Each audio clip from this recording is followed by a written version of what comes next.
Bu maxfiyatlikni bilib qolgan Periya xo'shalligini ichiga patira olmay qoladi. Hamda do'sti Lazaro bilan maslahatlashib, muhabbati kirishni televiziya stansiyaga arzon bahoda parchalab setib etmoqchi bo'ladi. Adaş, endi biz çok biyip ketadigan bo'ldik. Kirishni-chu mahsulotimizga tayyorlan qilib qara. Kirishish markalik tozliq qog'ozi deb sotadigan bo'lsak, pul deganni vash kirdi. Sana desam-chu adaş, kirishchu yama sodda bir bola ekan. Voy shuni degina adaş, momodala deb qo'ysam olimali dedi qara. Bu gaplarni anglab qolgan kirishish ko'ngli qattiq yerim bo'ladi. Hamda yuktoqlarini yig'ishtirib, mo'misining uyiga ketmoqchi bo'ladi. Oh, darling, bugun nega berib o'ynaymiz? Men ketmoqchi Periya. Siz nimishqa meni aldaysiz? Azob, azob, yaxshi ko'rgan gunohmi? Ha? Men avara olg'ini, sen avara chog'inimi? Qattiq azoblangan kirishish xayr xo'sh va ayching deb ketib qoladi. Periya qattiq xijil bo'lib, televiziya stansiyaga berib dayni qaytarib olmoqchi bo'ladi. Televiziya stansiyasida Periya kirishning dadisining burungi xizmatdeshini uchirtib qoladi. Hamda birlikda kirishni izlab boradi. To'xtab turing kirishish. Sizga bir odamni ilib keldim.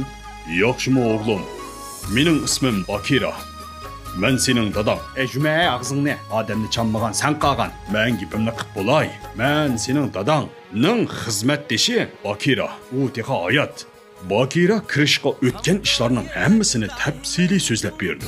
Amaliyotda tirishish ayni vaqtda kelgusini ko'ra oladigan asbobni yasab chiqqan bo'lib, bu asbob orqali o'zining 10 minutdan keyin Ariya doktor tarafidan o'ltirib yetadiganligini bilib qoladi. Hamda asbobning hammasini buzib yetadi. Tirishish bo'lmasa bu asbobni ishlatgani bo'lmaydiganligini bilib yetgan Ariya doktor qaytadan bu planni amalga oshirish uchun tirishni so'lab qo'yib, saxta o'lim xabarini e'lon qiladi. Bu ishlardan xabar topgan kirishish dadisini qutqizish niyatiga keladi. Bu chaqda Aryan doktor o'ngishli holda kelgusini ko'ra oladigan kompyuterni qo'zg'atib oladi. Bu darajadan tashqari kompyuter o'lim xabaridan boshqa hech qanday narsani ko'rgili bo'lmaydigandek, Aryan doktor buningdan o'zining niqobli polvonning qo'lida o'ldiganligini ko'rib qoladi. Kelgusini o'zgartmoqchi bo'lgan Ariya doktor niqobli polvonni yo'qdimi deb oni jinga qas qilib darg'azabga kelgan kirishish niqobini ilib dahshat egiz sakraydigan qor chekatkiga o'zgaradi. U egiz imoratlardan sakrab o'tadi. Haybatlik to'lqinlardan uzib o'tadi.